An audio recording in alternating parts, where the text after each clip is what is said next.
There was a guy I knew that time in school. Is into tech. I used to buy him Indomie for me to use his laptop and for him to teach me. You see all these posters out there to learn web development for 3 months. Who told you that? It's a scam. Like, I put it out to anybody there. It's a scam. In my 300 level in school, I did a computer course. The programming language you're supposed to write with system, we wrote it in book. Tell me how people can now leave the school and you go to a real world example and it's totally different. It's 2025 and virtually everybody wants to delve into tech. I'm talking the doctors, the writers, even the journalists, but not everybody knows the ins and outs of tech. And that's why on today's episode of Beyond the Books, I have a full stack developer and a tech bro, Samuel Usoroh, who is going to talk about the ins and outs of tech. And if you want to venture into tech or you're already in tech and you're stuck, then this episode is for you. Welcome to Beyond the Books.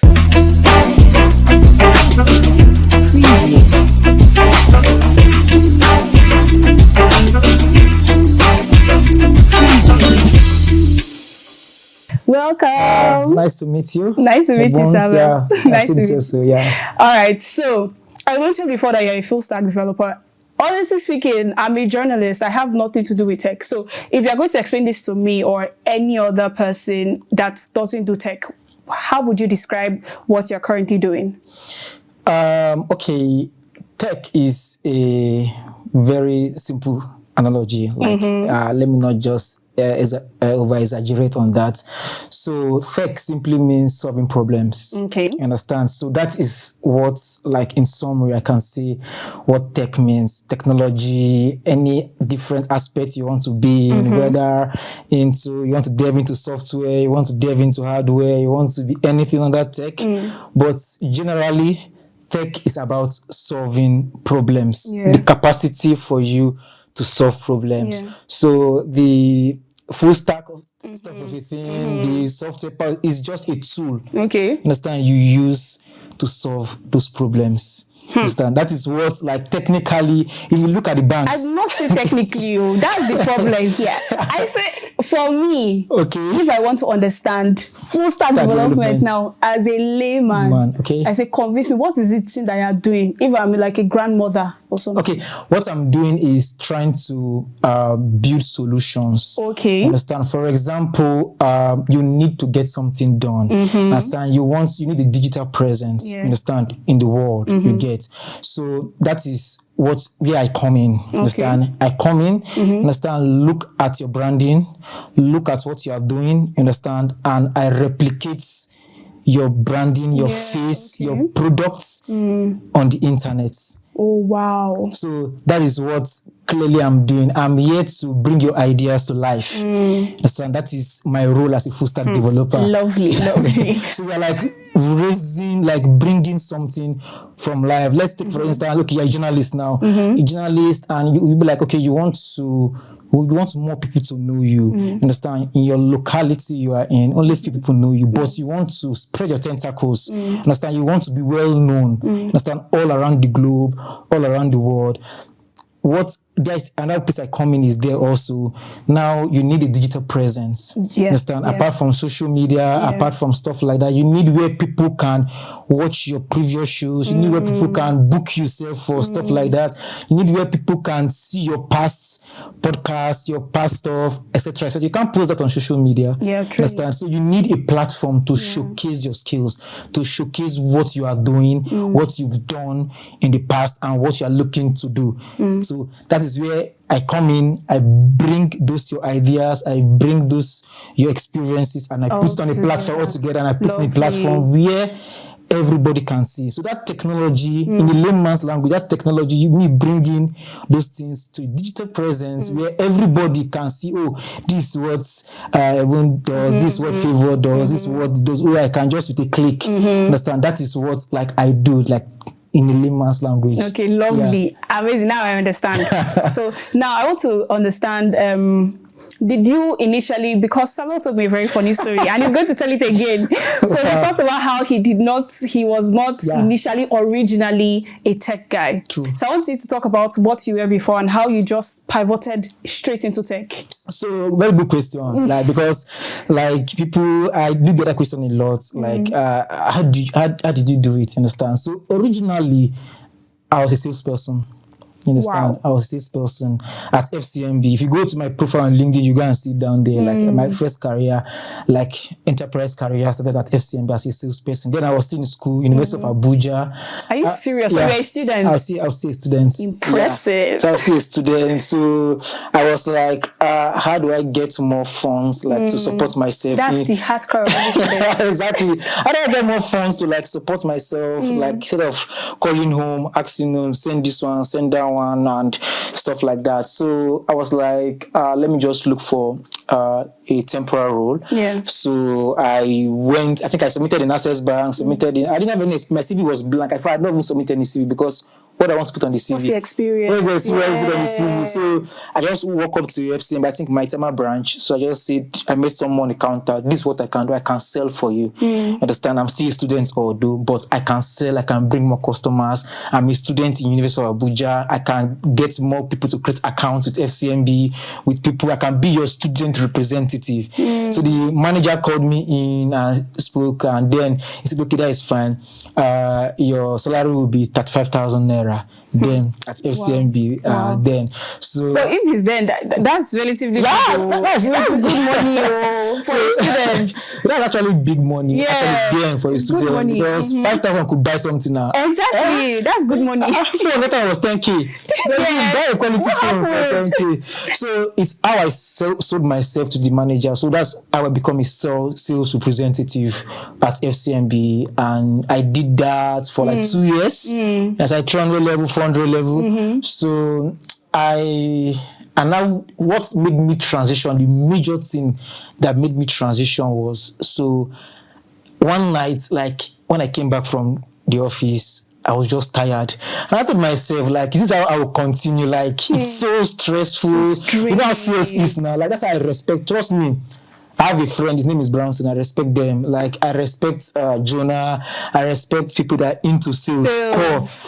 A friend of mine, the company I work with for, Astravest, his name is Majid. I hope he gets this. He says, like, it doesn't rest. It's always on the move. I respect those people. But for me, I was like, nah, I can't do this. I can't do this. I majored in electronics engineering.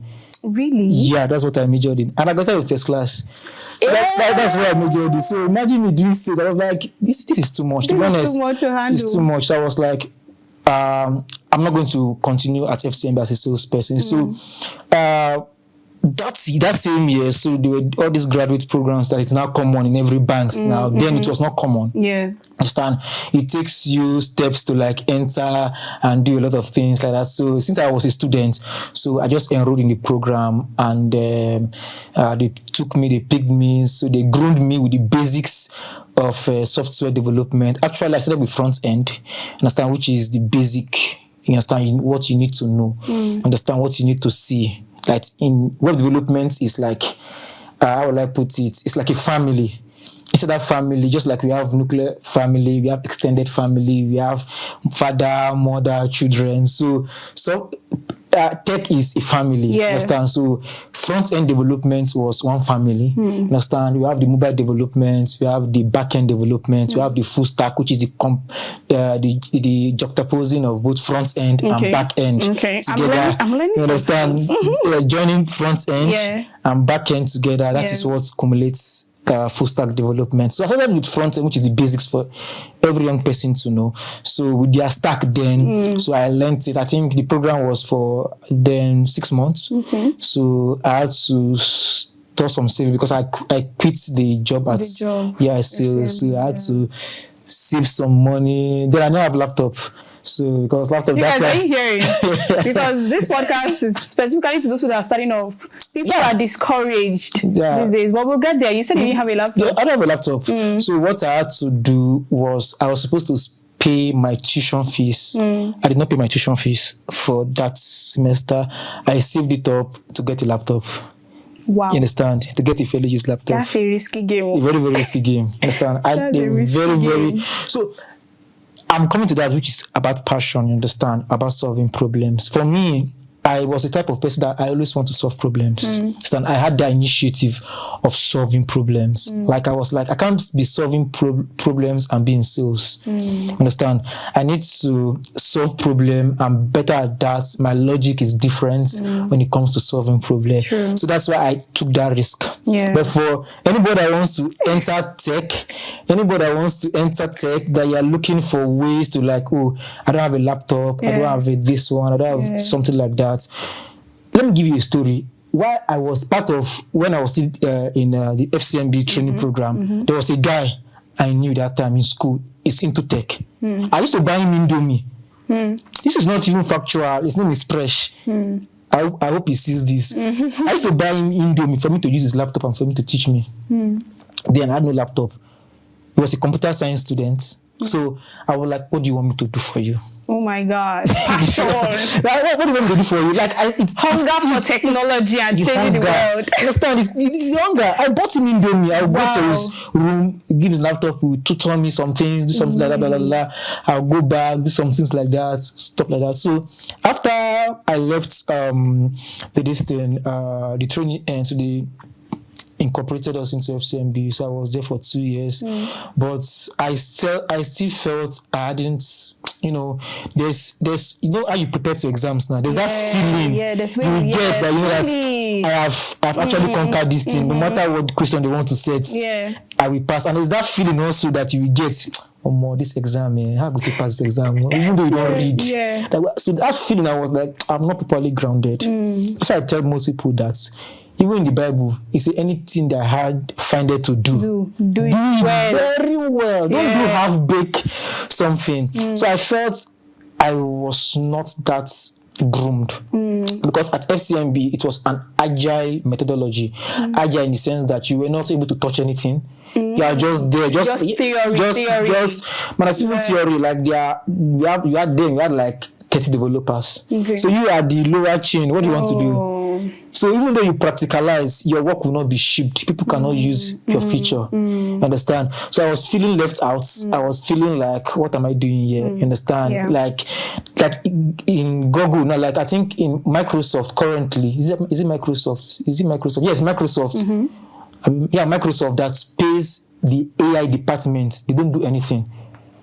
They just pay them and let them be there.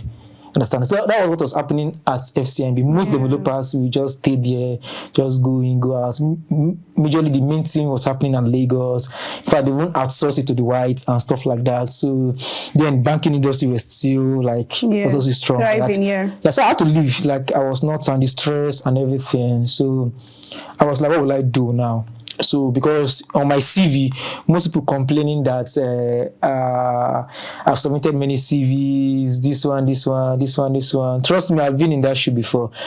I've gone for interviews then and I don't get the job. And I know the reason why, because I'm not groomed. I think that is a very hard pill to swallow for a lot of people.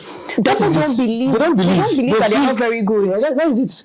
I mean, people need excellent people, but they don't believe that they are not good enough. Truly. So I don't want to sugarcoat the entire. Spit out everything. That is one of the issue. Like, if somebody wants to learn tech, I don't blame them. You see all these posters out there.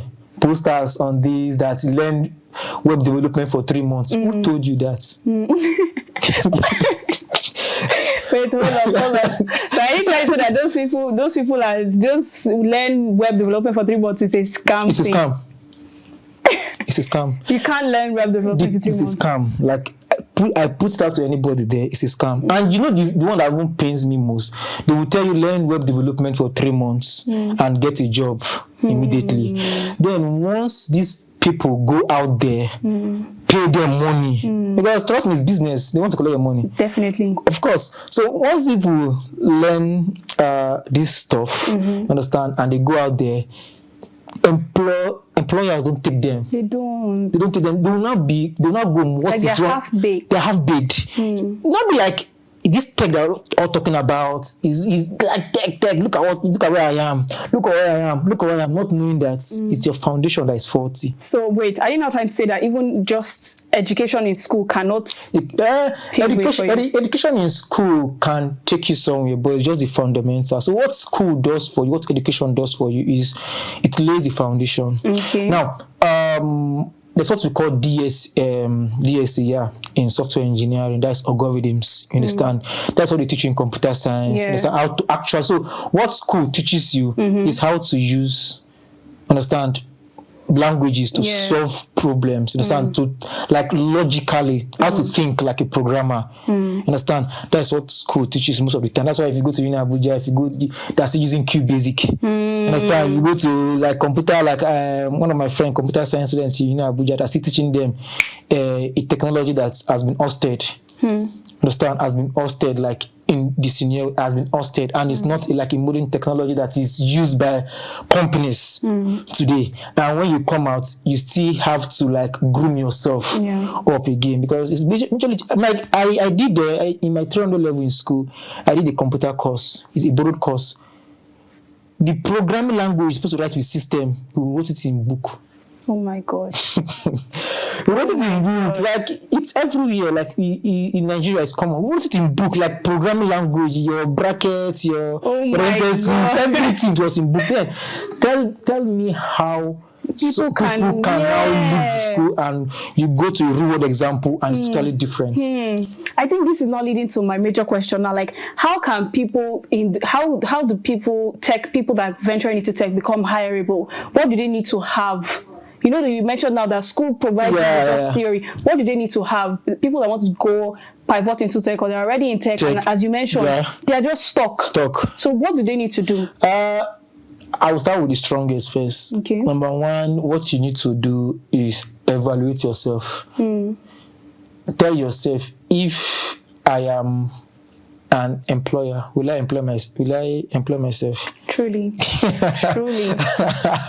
I tell people, even I've interviewed a lot of people, and I do tell them that, okay, let me give you a blank check. If you are the one in my seat, will you employ yourself?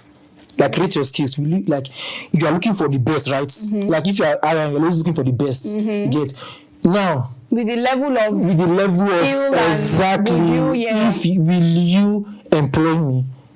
These are my skills. So that's the first thing I used to tell people. Evaluate yourself. Understand? Am I really good enough?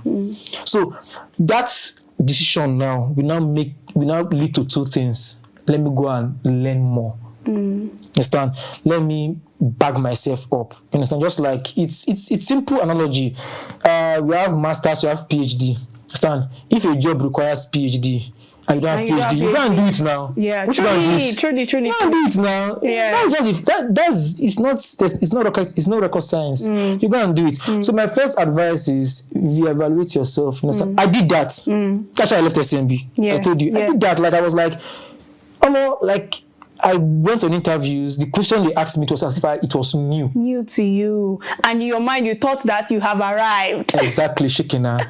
I don't reach. I don't land. I must chop this tech money. So that means we should focus more on building ourselves than even trying to put ourselves out there. God bless you. So, because if you put yourself out there, that is the problem why whites don't trust us. Understand? People lie on their CV. Understand? If it's good to put yourself out there, but don't be all talk and no do. Understand?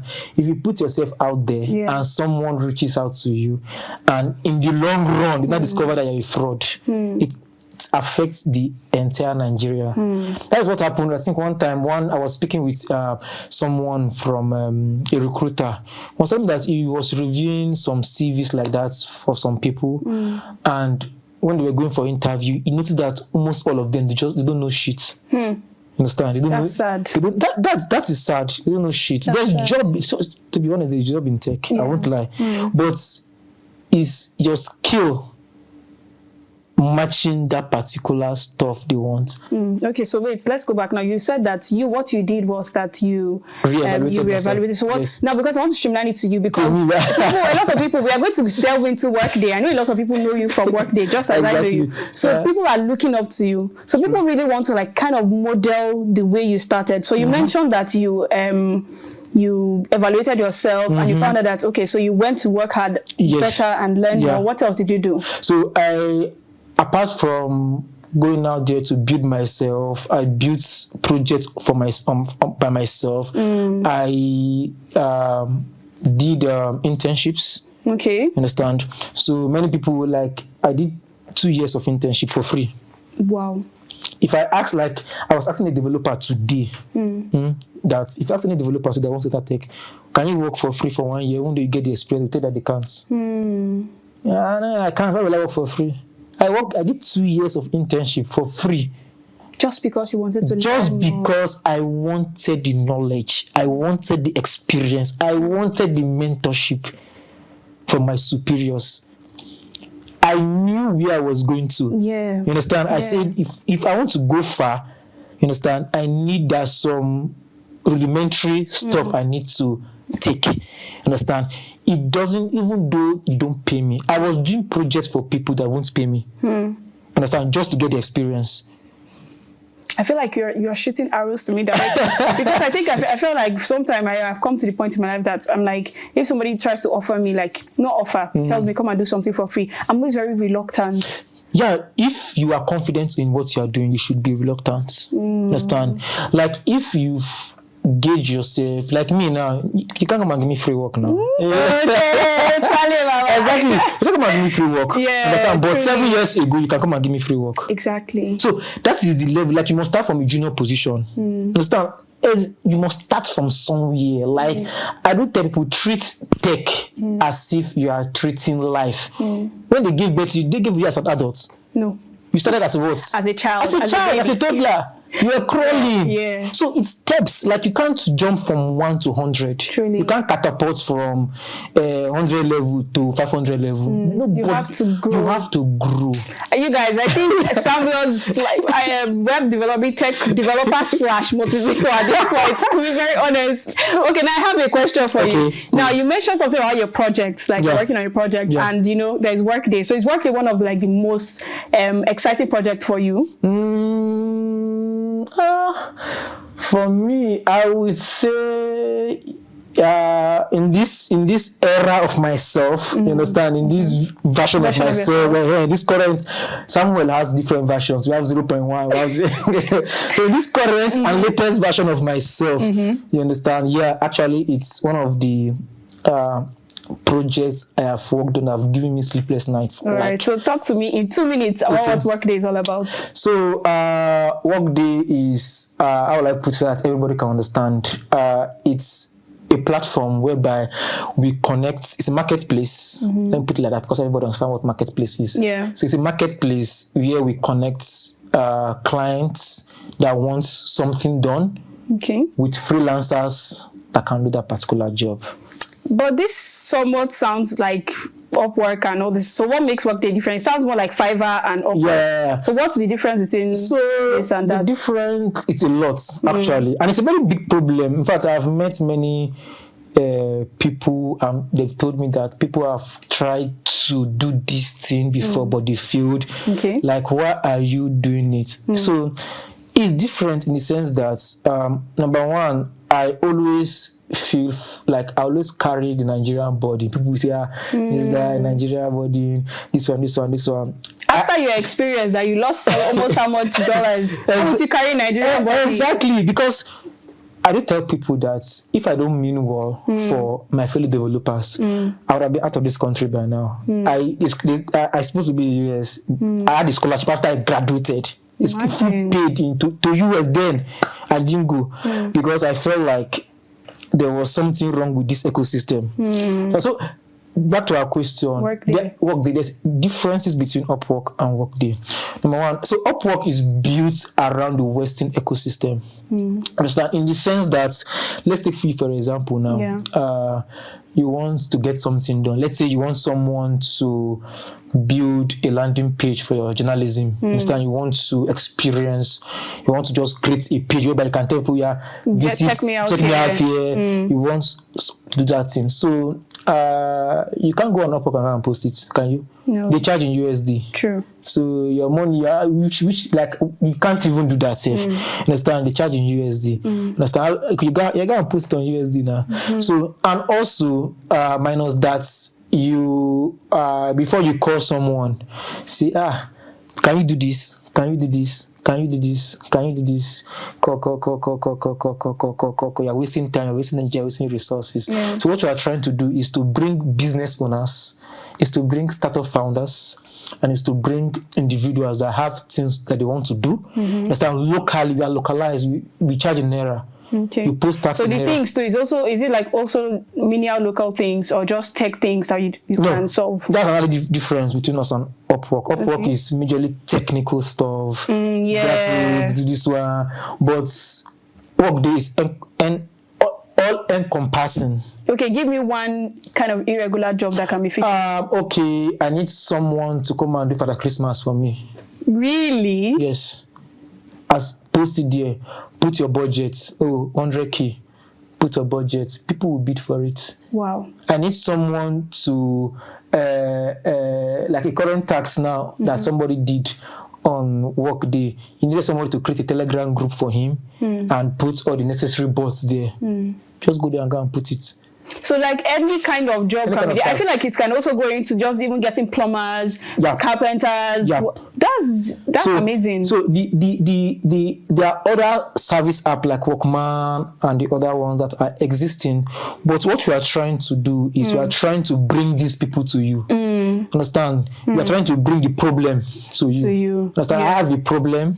Understand? Okay, I go and post it there, and the rightful person will pick it up and do it. And one thing we're also solving that is a very crucial pain in the ass to many people is me myself as a developer. I've done work for someone and the person did not pay me money. And you as a client, you've given someone a part payment to do a particular job and they either did not respond, either they did a rubbish job, or either they just did rubbish for you. That's what Workday is solving. So Workday, we are solving that in a way that if I have a job to come and post, let's say it's 1 million naira, what I do is I first deposit that money first into the system. So the system holds that money.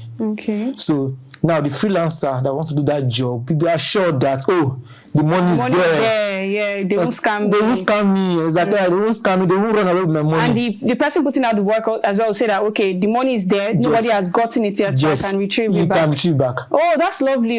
That's lovely. That's really lovely. But because of our time, we have to ask just this last final question now. So for someone starting out tech now, what's your 1 minute advice, your go-to advice for someone starting out tech? This is a very tricky question.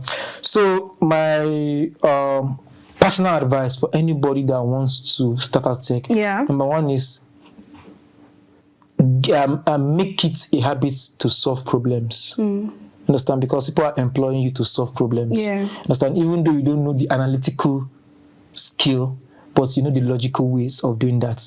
One, develop that habit of learning how to solve problems. That's number one. Number two, going technically now. Number two, start from scratch, learn the fundamentals. Understand? You can't skip the queue in tech because the job will always find you out. You understand? Don't skip the queue, learn the basic. Number three, build stuffs. Understand? Build random stuff by yourself. Build stuff, build a lot of things, build anything you want to build on YouTube. Anyway, there are free resources now. Before we used to buy resources before. But now there are free resources, build things, and finally, this is the most important part that you get it for free. Get a mentor.